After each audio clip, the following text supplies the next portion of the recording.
It's interesting the number of stories in Scripture where Scripture sort of gives us the side view of a person as he said in his heart, and the person said to himself in his heart as Jesus said this, or this person thought to himself. He would try to catch Jesus out. We get this sort of, a bit like a film director's internal narrative sometimes of where people are. And we see that Jesus is often confronting this layer, this lens that people see the world through. Everybody has a worldview. Everybody has a lens that they see the world through. I remember when I went to go and live in California for a little bit to do some studies, I would go to the supermarket, to the grocery store, and I would be buying my produce and shopping, in other words, to me. And I would get to the till, the checkout, and I'd be making some gentle conversation because I'm an evangelist. I can't help talking to people as I meet them. And I would be talking to the person, the man or the woman serving, and they would say, "You're not from here." And then they would say, "Are you Australian?" And I would say, "No, not Australian, I'm from England." And they would say, "Oh, I know somebody from England. Do you know them?" And sometimes, that might be a member of the royal family. No, haven't been to tea with the Queen recently, but I would become very aware in the moments after that conversation and during that conversation that I spoke with an English accent. And sometimes when we're with other people in other cultures, we become aware that we speak with an accent. If you've traveled to a different place, you sometimes can hear your own accent as different from other people. And this is the same with worldview. We become aware of it sometimes when we are with people who believe different things, or when we see other people or hear other people expressing different things. We're not always aware of the accent or the worldview that we carry, or the lens that we see the world through. And sometimes the lens only becomes apparent when we're going through a storm or when we see other people going through difficult things. Quite a lot of films actually get at this idea of a hidden lens or layer that we see the world through. So what I'm saying is this, that a worldview is a lens or a layer under our more simple, sort of superficial beliefs and feelings and experiences, and it's right down deep in the heart of who we are. Now, I don't think that our worldview is itself the thing that is the king of everything in our souls. I actually think we can choose. And Jesus challenges people to choose the perspective they will take, to either come into the light so their deeds will be seen and they can be saved by him, or to stay in the darkness. So we know that choice is in some way connected to how we see the world, even if sometimes it's very, very hard to make choices because the worldview can be so oppressive over us. Imagine the worldview of somebody who is in an abusive relationship. It's very, very hard to rationally choose a way out of that quite often because it distorts the lens that we see the world through. And ideas and the beliefs we have legs, and they connect to the things that we do and the things that we experience. Our values and our choices and our experiences often flow from the shape of the way that we see and that you see the world. So I'm enlarging the category of worldview a little bit, and I'm including some other elements within the category of worldview. I think that it's become too philosophical in its conceptualization. I want to make it a more accessible concept, and I think it is actually, if we grasp it. It is partly philosophical, but it also includes other elements. Our emotional needs.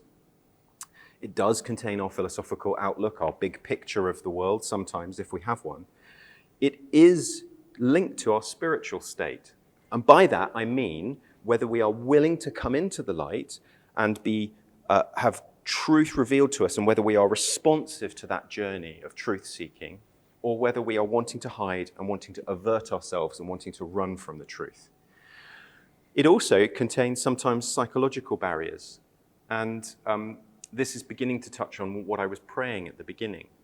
If you had only ever known a father who was horrible and cruel and unkind to you, if somebody offered you God as a father, that would be a complicated proposition.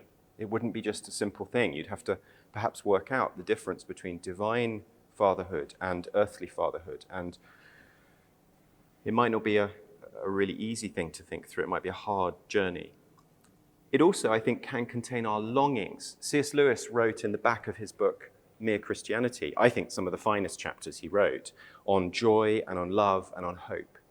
And these longings, he thought, were the things that had the capacity to convert us more deeply than anything else, more than the rational arguments, as important as they can be. Actually, our longings, if a worldview, if a perspective, if the gospel connects with our heart, the desire to be loved, the desire to be, and the need to be safe, they're almost beyond desires and feelings. They're deep, deep needs of the soul and of the heart. And this is what Lewis would be referencing when he talked about if we find inside ourselves a desire for nothing in this world, that nothing in this world can satisfy, then maybe we were created to know a different world, to be in a different world. He was talking about love and security and safety and wholeness. And it also includes relational factors, social factors. So it's a worldview is something that can be held in community, in groups of people. It's not just an individualistic thing. We see the power of this in the way that somebody can sometimes go along with the crowd, or maybe our teenagers absorb a view of themselves or of the world through social media. And it also, I think, often includes pragmatic actions. In fact, I would say this last aspect of worldview is the dominant one that most people are most engaged with. Most people are not aware that they have a worldview or of the concept of worldview, and I'm not even sure it's necessary for them to become aware of it. It might be helpful in a conversation with them for them to see themselves and where they are, but more people are actually saying, well, forget those big philosophical questions. I really am just engaged with trying to make some money, trying to provide for my family, trying to provide for my parents, trying to be healthy. My aims and my goals are more orientated around practical needs that I see. And this is often the dominant worldview. Pragmatism, the world of money, banks, and medicine. But our worldviews do contain answers and questions. Our worldviews supply us with answers to the deepest questions of life. What's reality? What's God like if God is there? Who am I? The question of identity. I would say the question of identity is the most asked question, particularly for teenagers between about the age of 11 or 12 and early adulthood. And in fact, with the extension of school leaving ages and people continuing in education for longer and perhaps having the freedom with modern technology to not necessarily have families immediately, people are actually remaining in that adolescent identity-seeking period for a lot longer now than they were. It's where we have answers to questions of purpose and meaning. Where have I come from? What's my origin? And what should I do? Who am I? How can I know things? How can I trust my mind is reliable in the way it sees and engages with the world? What's wrong with the world? What's wrong with human nature? And I'm hinting here in this last question, what's wrong with the world? What's wrong with people? What's wrong with human nature? I'm hinting that there's a very, very important aspect of worldview and of the way we see the world. You see, if pragmatism is the big sort of worldview that many people adopt, then the reason why quite often people adopt either pragmatism or any other worldview, I think, is it's to do with how they are responding to pain and challenge and difficulty in their life. My worldview, in many ways, is chosen partly because I think it's true, but also because in it there is a hope of a way through the sufferings that I've seen and I've seen other people going through. I desperately want there to be justice in the world and there to be healing in my life as a result of things I've experienced. And part of the reason why I'm a Christian is because I saw in the gospel there was the possibility of actually naming things and addressing things and owning things, and a God who would say, I'm not going to leave you to do that on your own, I'm going to rescue you in that. In fact, Buddhism as a philosophy, as a different sort of worldview lens, Buddhism is a response to the problem of pain.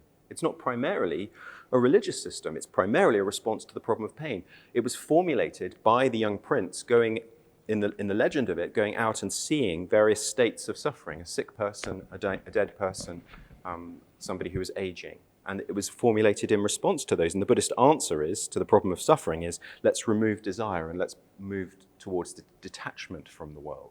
But make no mistake, worldviews are tied up with a response to suffering. I asked ChatGPT, you can actually plunder ChatGPT for the most commonly asked questions that people are asking it. It's a fantastic resource, actually. So I asked ChatGPT, what are the most common asked searching questions in Europe at the moment? And it gave me all its data. I mean, that's brilliant, isn't it? It's done our missiological study for us. These are the most common questions, according to ChatGPT, that it is being asked about searching heart questions people are asking. You know, it seems to tally, in my mind, with the way that people are asking what we would call existential questions rather than classical questions. Questions of how do I engage with this? How do I make sense of this? So, worldviews are a layer that we see the world through. They are to do with our questions, and they're to do with all sorts of other factors and elements. And I've tried to systematize these into 4 key big questions that we ask the world. So I did a study through every philosopher who's talked about the concept of identity or talked about the concept of worldview. I mapped their set of questions about what worldview was seeking to answer onto a grid, and then I tried to preserve an element of each of their distinctions. And here's what I came up with. It's called real. So fundamentally, as human beings, we are thinking about reality. That's one layer of the way we approach the world and forming a perspective on the world. But this isn't philosophers, this is just everybody. We've all got a view of reality, and we see it in certain ways and not in other ways. Then we've got a view about what's wrong, the error, what's broken, what's mistaken, why the news, when you watch the news on your phone or when you hear about news stories and when you read about what's happening or you learn or you're directly experiencing what's happening in cases of conflict, then what is the reason for that? What's the motivator for that? And sometimes we would turn to human nature, or we might turn to forgetting that we're divine beings or something like that. There are all sorts of explanations out there, but worldview is very interested in suffering and very interested in the problem of what's wrong. Very, very few worldviews actually get to the depth of it, actually go to the real substance of what's wrong with us. That's something that led me to faith, that reflection, actually. Then there's an answer. What is the answer? Is it a system? Is it a way of thinking? Is it an approach? Is it a number of beliefs one has to adopt? Is it a course? Is it some sort of technique I need to practice? Is it jumping into a bath full of ice and practicing breathing techniques? If you listen to Russell Brand, what is the answer that we must practice? And I think even within Christendom, even within the church, even within Christian faith, we do bring in a number of different answers to how you transform human nature. And we vary in our different traditions as to what we put emphasis on. Some emphasizing a relational moment with God, some emphasizing the role of community, some emphasizing the importance of scripture and reflection and classical repentance and faith, and others emphasizing different aspects of the church and faith. And so this does raise questions for us as how does discipleship work? How does sanctification work? How do those sort of big things work as well? And then what can we hope for in the future? What does life become? A vision of what life might be like in the future. So these are the 4 big questions that worldviews seek to answer. And you can remember them with the word real: reality, error, answer, life. So I think we see the world through this lens. And even underneath this, there is another layer, a sort of a lower level of creeds and of things we say to ourselves. I want to take us in another direction now, a bit deeper into the idea of worldview. First thing I'd like to say is this, is that I have hinted already that there's a deeper layer to worldview. And it would be a mistake for any of us to think that it was just a philosophical concept. And I've started to give that example of the father and the bad father, and if God was offered as a father, that might be complicated. But I'm going to go a little bit further than that. And I'm going to say that at the deepest layer of worldview, we form mantras or statements that we tell ourselves hundreds of times a day, perhaps. And in the same way as institutions, churches, religions, companies have their mission statements, we as people have underlying core creeds. Psychologists sometimes call this schemas. And these are statements that we use to formulate our perspective about other people, the world, God, and ourselves. And we each have a unique set of core creeds. And often, discipleship doesn't always touch these things. It ought to. But sometimes, if we don't go deep enough in our discipleship, we end up just intellectually converted, and our hearts still are stuck in some of these ways of seeing the world. Every single statement on the screen behind me, every single statement was told to me by a person who actually found this massively affected their life. It actually sort of almost imprisoned them. and they only found freedom through breaking through it. Always expect people to let you down. Everyone's got an angle. Don't choose, you'll miss out. Choose the wrong thing, you'll miss out. That was told to me by somebody who had a broken engagement with the same girl 3 times. Keep calm and carry on. That's very common. Believe in yourself, don't believe in anyone else. Another one is other people aren't safe. Other people aren't safe to relate to. Don't trust yourself to other people. So we need to be incredibly, incredibly gentle. Sometimes the evangelist, by personality, is a tenacious, slightly more confrontational person who will go there and have the chat with somebody. And I know many evangelists, and this is an amazing strength in them. But if that evangelist has not taken seriously the words of Peter, to give an answer for give the reason for the hope that we have with gentleness and respect, that gentleness is so, so important, because the underlying things that often a worldview is tied to, these are like the anchors in a worldview. And unless God or Scripture or we can speak to some of this stuff, I think people will never quite break free and into full relationship with Jesus. Jesus sometimes works these things out in our lives so we can be saved and actually still be struggling with these things. And most of us are still struggling with things like this. But actually, this is the call both to deeper discipleship, but it's also a call for those of us who are interested in evangelism to be aware that we need to be incredibly gentle and careful, because when we talk to people about their worldview, the roots go down and they'll connect with things that are to do with the way that somebody is responding to pain in their life, to do with all sorts of things they've been through. Okay, so there are pragmatic worldviews that people have. There are big worldviews, philosophical worldviews, but then there are practical worldviews. I'm going to try to describe what I think is one of the most common pragmatic worldviews in the world at the moment. So people are rejecting big frameworks and big stories. They're rejecting this idea of a big philosophical perspective. And largely, the reason why many, many people are turning away from big frameworks like big religious sort of claims or big religious revelations like Christianity or Islam or any of the big stories, people feel that the absolutes have been abused. The concept of absolute, of right and wrong, sin and good, people feel that these have been abused and have been used to control, and they've unfortunately hurt people. There's within this been an abuse that I think we need to recognize, an abuse of hierarchy, a misuse of people being in charge of each other. And within that, that's an expression of the human abuse of power. So because my friends who are not Christians and your friends who are not Christians yet, because they've seen the church inappropriately using power and absolutes and misusing hierarchy and not confronting abuses, people are saying, forget it. No more with those big frameworks. You're escaping from what you need to confront. Is that not true? A lot of people are seeing things in that way. And so we come with a sincere heart and a sincere gospel, but people have this lens. They cannot hear what we're going to say.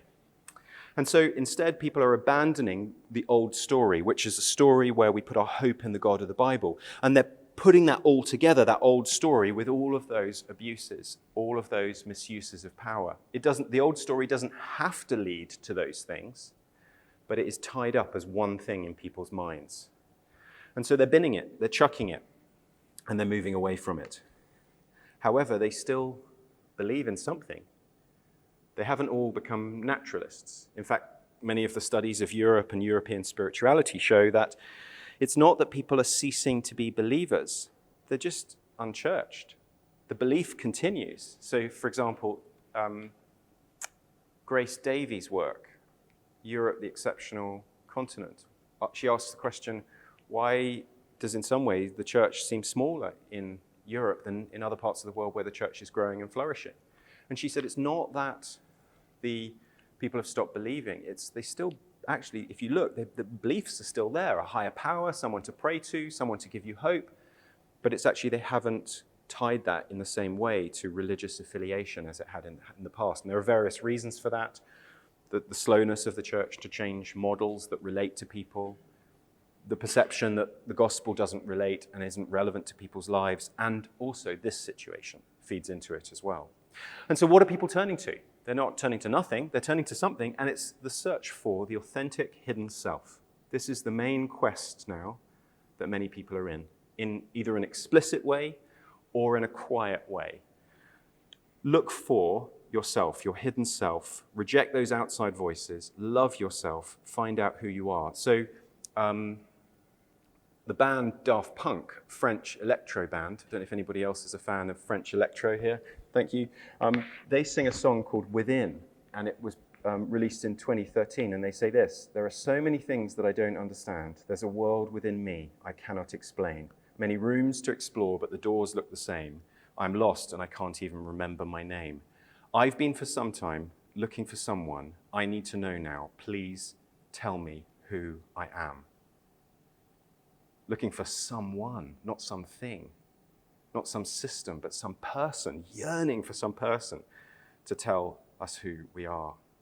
I think many series that we're watching on TV at the moment, Netflix, Amazon, Choose Your Poison, Disney, they mostly go into depth in terms of the lives of characters who are wrestling with the question of who am I? Who am I in this situation? The Crown, a series about sort of the reign of Queen Elizabeth II, is about her as a person wrestling with what's her identity versus what's her role as the monarch of England.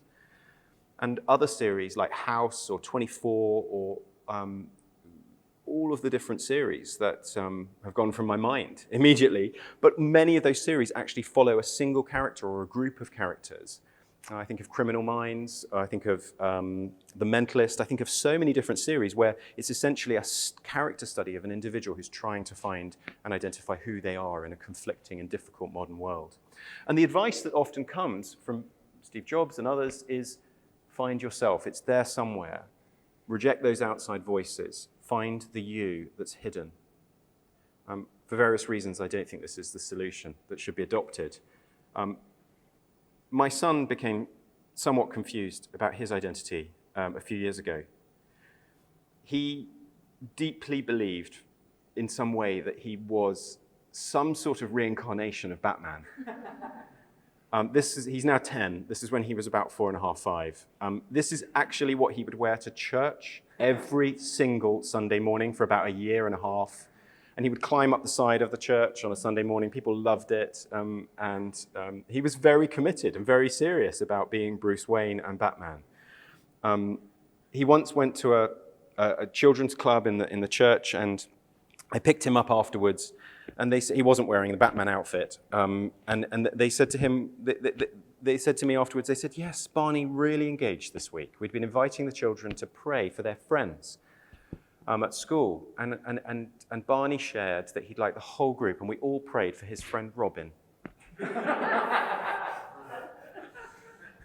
And then another time, my wife was with him in a play park, and he became a bit separated from her, and he was just playing, wearing normal clothes for once, and he was playing in an area a bit away from her. We were watching, but there was another couple who were a bit more concerned, and he was climbing on the roof of something, and they said to him, hello, little boy, what's your name? And he said, oh, my name's Bruce. And they said to him, where are your mummy and daddy? Are they around? Are they here? And bear in mind, he's 4 years old at this point. He turns to them, he says, oh no, my parents were shot in an alley when I was a kid.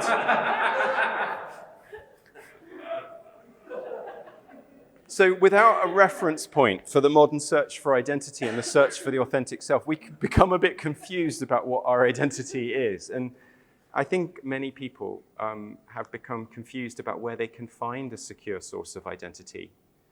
Yet it seems to them that it's better than the alternative, because in some ways they're very justified for raising questions about the big orientating frameworks. How will we engage with that? So there are practical worldviews like this one I've just described. Applied, practical, don't ask those big philosophical questions, and we need to be aware of those. But there are also meta-worldviews, big pictures of the world, and even the practical worldviews will eventually ground out in meta-worldviews. And there are only really 3 main meta-worldviews. There are only 3 basic worldview stories or lenses. Here are the 3. Naturalism, only natural the natural world, natural processes and natural properties exist. It's as if the whole universe was in a cardboard box, and everything that happens inside the box in the universe is natural processes and natural properties, and there's nothing outside the box. Everything in reality is inside that box. That's naturalism. Supernaturalism is the idea that there's a bigger box that box is inside, or it sits within a bigger field, and in that bigger field is God and angels and the supernatural realm and the spiritual realm. There's a bigger reality than just the natural processes and natural properties. So a supernaturalist can deeply value science and natural processes and natural investigations and medicine, but also is saying this isn't the only thing that the things in this box might point to. And different supernaturalists have different points of view. So naturalism, everything that happens is inside the cardboard box and everything is natural processes and natural properties. Supernaturalism is the view that more than the natural world exists, that box is inside a bigger sphere, a bigger plane. Monism is the view that there's no distinction between what's inside the box and what's outside the box. It's all one. Reality is all one, either one mind or one physical reality or one final energy or one charge. There are different versions of it. So naturalism is atheism. It is also the root of kind of existential French thought, existential atheism. It's the root of humanism. But each of these will nuance it in different ways. Monism is the root of 2/3 of Hinduism, and it's also the root of Buddhism. And if you pick up a book on spirituality in the airport, usually it will be the underlying framework for people like Deepak Chopra, Rhonda Byrne, who wrote The Secret, Paulo Coelho, who wrote The Alchemist, various different sort of modern spiritual experts or thinkers. Monism is also the view of Russell Brand, who's a British comedian turned spiritual guru. And then there's supernaturalism. And the family of supernaturalism is, so basically Judaism, Christianity, Islam, and about 1/3 of the world's Hindus fit into a theistic supernaturalist view. And this is different from monism in the following way. God, the divine, is distinct and is a different being from the universe. In monism, the divine is one with the universe. In supernaturalism, the divine is separate from the physical created universe. Okay? So in monism, how would we answer our 4 big questions? What's reality? What's the answer? What's wrong? What's the answer? And what does life become? Just go through these fairly quickly. And what I'm doing here is I'm hopefully equipping you to be a bit of a ninja on worldview so that you can hear. You're not necessarily going to take people through this framework, but I'm hopefully giving you a really clear understanding of the different worldviews. So you might hear somebody say something and you can say, okay, I understand a bit where they're coming from. And then like Jesus, you can begin to hone in on the thing that's actually shaping their perception, as Jesus did with his amazing questions. So in monism, what's reality? Well, we're all one. There are no individual selves. You and I are not different from each other. We're all one. All distinctions are just in our minds or in our perception. What's wrong? Why is there suffering? Why is there brokenness in the world? We've lost that knowledge. It's essentially a loss of an item of belief. We've lost that knowledge and we need to get back that knowledge. It's a head answer. What's the solution? Well, we need to adopt practices that help us to conform to that one reality. And that sometimes might involve the detachment of the body and the bodily senses. So moving away from the world of sense and the world of the body, and instead moving to a kind of contemplative experience of monastic oneness. So what does the future look like? Well, we eventually become absorbed into the divine, and we become one with the divine, or we realize that we're one with the divine. In one view of Hinduism, in the monistic view of Hinduism, we don't sit with God, next to God, but we become one with God. So that's monism. Naturalism is, in its view of reality, is that there's no God, it's just physical processes and natural forces. We exist to pass on DNA, and we're too often driven by our base natural instincts and by these irrational, superstitious religious beliefs as well. That's the real problem, it's the religions. What's wrong with the world? Well, we need to self-rescue using science, using our analysis, using psychological tools. And perhaps we'll be able to technologically rescue ourselves from the heat death of the universe as well. Maybe we can use technology to create a new way of overcoming aging, overcoming death. And that's where you have transhumanism or long-termism coming in, which is naturalism plus technology, or atheism plus technology.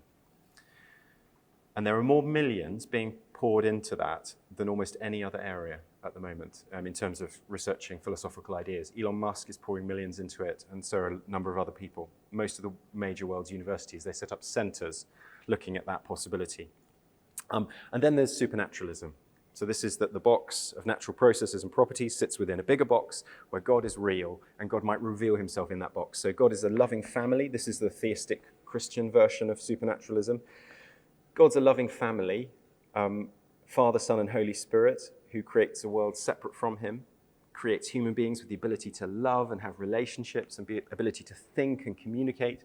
We rebel against God's love. We want our own understandings of reality. We want to define right and wrong for ourselves. We don't want to find our identity and our meaning and our happiness in God. We don't trust God, so we rebel against God and we create our own fallen world. And then God, motivated by love, enters that fallen world.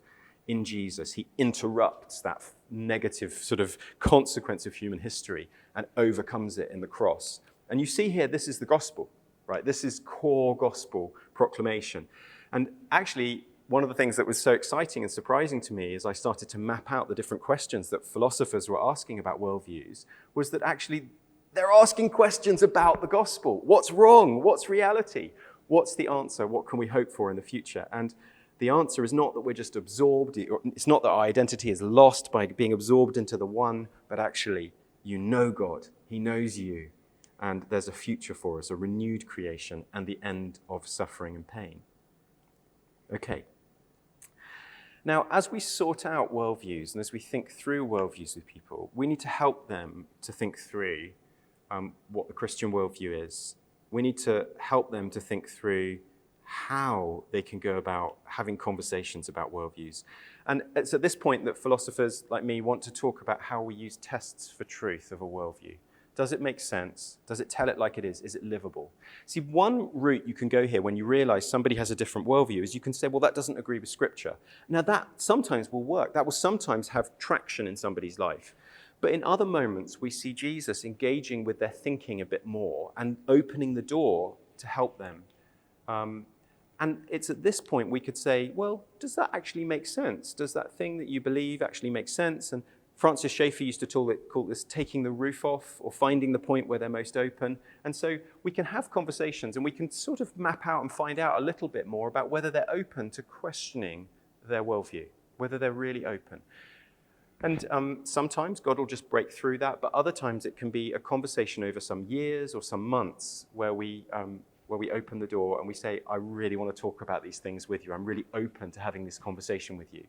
And we can use these sorts of ways to help them to reflect. And I think it's really important we bring in creativity and the arts here at this point. The Christian lens is not just a philosophical perspective, though, is it? It's a relational lens. It's a revelation and a rescue, Jesus coming to us. It's about Christ. It's not a system of thought, Christianity. It's not really a worldview. It's a relationship with a living person, Jesus Christ. And we need to understand that this is how we're going into the conversation in a different way. And it might be that we have the opportunity to describe something of our perspective to people. I doubt you'll be able to run through the whole sort of map slide of here's my answer to this question. You won't be able to do that quite often. That's too heavy. But instead, if we can get across some idea of it's not a system of thinking, it's not a religion as you might understand it, it's a relationship with God, and he loves you, and he is dealing with what's wrong in the world, and he's diagnosing what's wrong in the world, then we begin to have some accessible conversational ways to communicate the gospel. This is the way of just gossiping the gospel, as I think some have called it. Let me suggest to you some strategies in these conversations. I think we need to have healthy motives.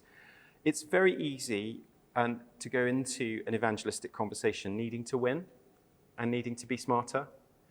John Lennox said something that was really helpful in this regard. He says when he goes into these debates with big atheists, and when he's done the big debates with Richard Dawkins or with Christopher Hitchens or others, he's not gone into it trying to win. He's gone into it just to try to explain how his faith is reasonable to him and to try to just communicate what Jesus means to him.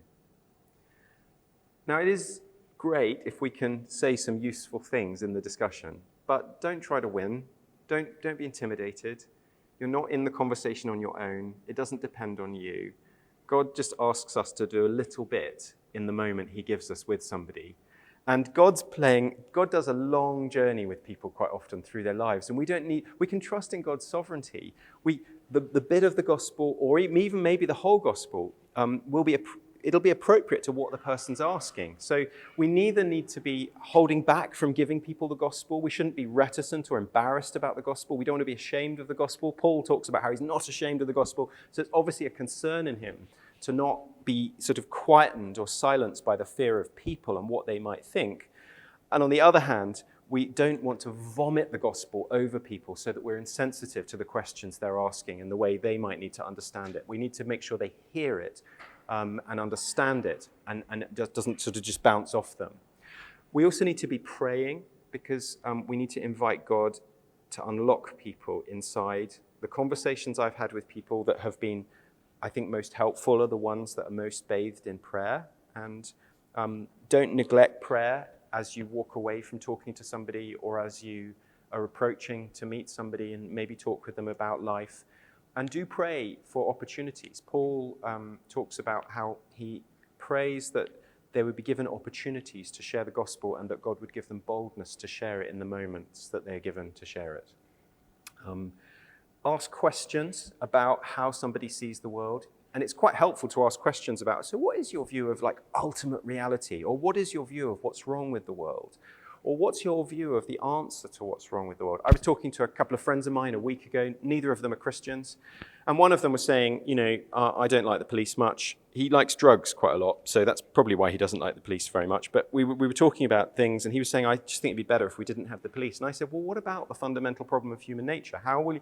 Don't the police and doesn't the law sometimes sort of restrain human nature from people stealing from each other and doing horrible things to each other? Don't we need some sort of control or protection on that? What's your deeper answer to how we will transform and sort of control or see human nature in some ways transformed? And he said, I knew I was friends with a philosopher, but that's quite a question, Tom. And we had a lovely conversation over about an hour or two after that about that sort of issue of how you could actually, how the external doesn't change the heart and what we might need to change the heart. And I was just gently edging him in the conversation a bit closer to Jesus, a bit closer to the gospel, and just hoping that some of it was going in. And I think some of it was.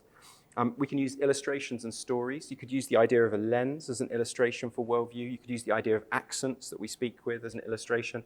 There are all sorts of fun stories out there as well. Plato's cave could be a good analogy of the idea of worldview. But there are all sorts of other illustrations that you could use. And you can give examples of how ideas affect reality. What I loved about your idea of the architecture was it's actually a concrete idea of how an idea affects people.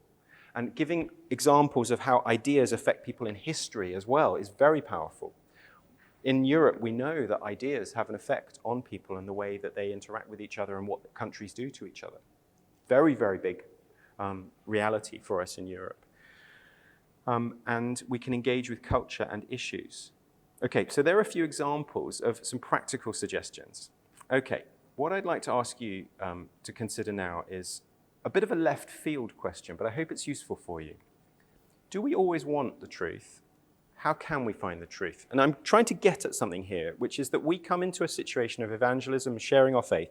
We're the truth teller. We're the one who has the gospel. It's God's revealed truth. And we shouldn't have any lack of confidence about that. We have been given the truth. It's not as a result of us being clever, but God's revealed it in his mercy and grace. We know the truth. How can we communicate the truth to people in a way that's gentle? Maybe think about whether you always want to know the truth and how you might receive the truth.